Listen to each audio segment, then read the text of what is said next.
Boa tarde, pessoal. E aí, tudo bem com vocês? Para o nosso assunto de hoje, eu vou relembrar a vocês alguns conceitos de Teorema de Pitágoras que a gente já havia estudado nas aulas anteriores.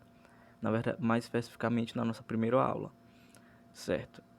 Eu já havia dito que o Teorema de Pitágoras diz que, em qualquer triângulo retângulo, o quadrado do comprimento da hipotenusa é igual à soma dos quadrados dos comprimentos dos catetos.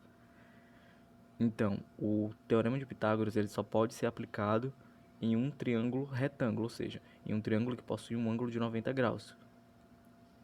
Certo. E eu também disse que a fórmula do Teorema de Pitágoras é c ao quadrado, que é o quadrado da hipotenusa, é igual a ao quadrado mais b ao quadrado, que é o quadrado da soma dos catetos, né? Que é os catetos aí, o a e o b.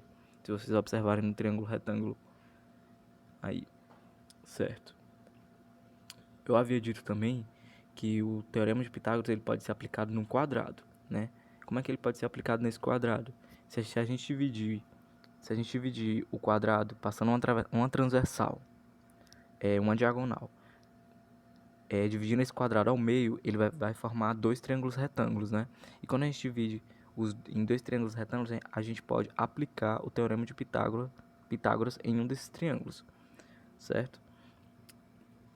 Aí, como vocês podem observar, a diagonal vai passar a ser hipotenusa e o L e o L vão passar a ser catetos.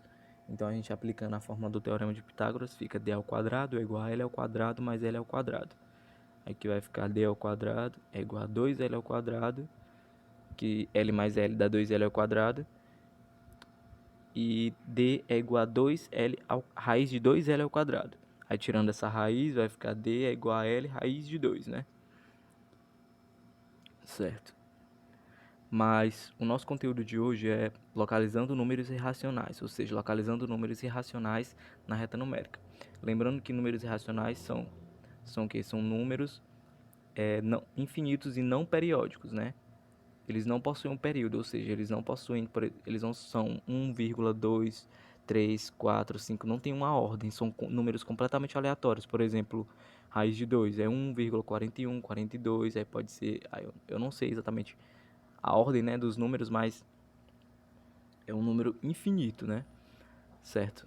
Também eu já havia falado que de números irracionais, que existem números irracionais bem famosos, como o pi, né, o gama.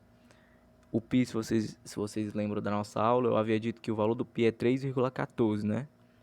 Certo, mas vamos aqui tentar localizar números irracionais na reta numérica, de uma forma geométrica, né? Vimos anteriormente que o maior lado desse triângulo mede raiz de 2, ou seja, se a gente observar aí, tem um triângulo em cima dessa reta numérica. E quem é a hipotenusa aí? A hipotenusa é o raiz de 2. E os catetos é 1 e 1. Se a gente observar aí, né, na reta numérica o triângulo está em cima da reta e tem de 0 até 1. Então o valor desse lado aí, desse cateto, é 1. Certo? Aí como é que a gente faz para localizar esse número racional? Que o número racional vai ser o quê? O raiz de 2, que ele queria saber o quê? A hipotenusa. Então ele encontrou a hipotenusa desse triângulo que é raiz de 2. Para a gente descobrir a localização dessa raiz de 2, ele usou um compasso, né? Que é essa linha aí que ele pega da ponta do triângulo até a reta. Ó, então, o valor de raiz de 2 é mais ou menos 1,41, né? Então, 1,41 tá mais ou menos por aí, tá mais ou menos entre 1 e 2 na reta, certo? Então, é mais ou menos quase chegando ao meio de 1, entre 1 e 2, certo? Por isso que o compasso vai até aí. Então, ele diz que, vimos anteriormente que o maior lado desse triângulo mede raiz de 2. O ponto correspondente a esse valor na reta numérica pode ser encontrado colocando-se a ponta seca do compasso em zero, e tomando como raio a medida da hipotenusa, né? A medida da hipotenusa que é raiz de 2. O ponto em que a ponta de grafite cruza a reta numérica corresponde a raiz de 2, certo? Aí a gente pode localizar outros números irracionais também, que são o raiz de 3, ó. Por exemplo aqui. Podemos fazer uma construção similar para posicionar o número irracional raiz de 3 sobre a reta numérica. Vamos, a partir da figura anterior, construir um triângulo retângulo cujos lados menores medem agora 1 e raiz de 2, né? 1 e raiz de 2. Pela propriedade apresentada anteriormente, é possível verificar que a medida do maior lado desse triângulo é raiz de 3. Por quê? A gente observou, né, que no slide anterior, se vocês observarem nessa marca azul, que marca entre 1 e 2, aí é o raiz de 2, né?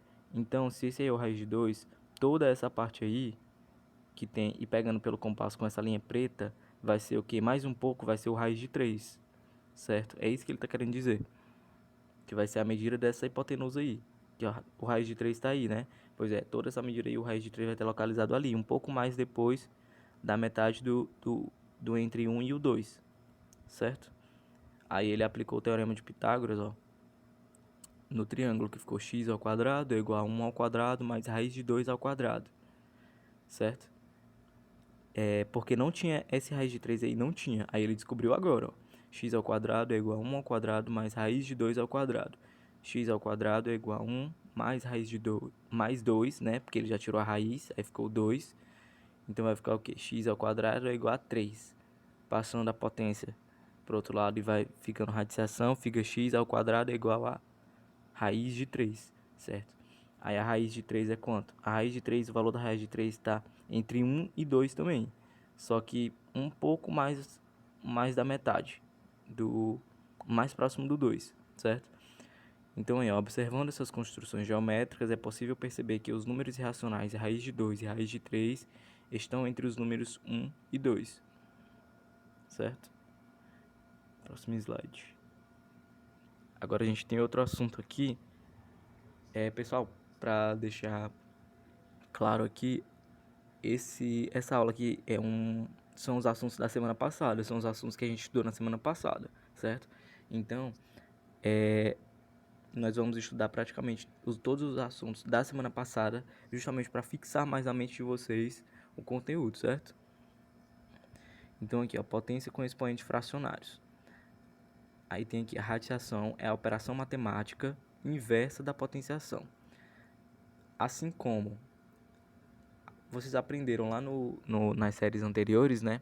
Que assim como a soma é a operação inversa, a subtração, quer dizer, a soma é a operação inversa da subtração e a multiplicação é a operação inversa da divisão ou a divisão é a operação inversa da multiplicação.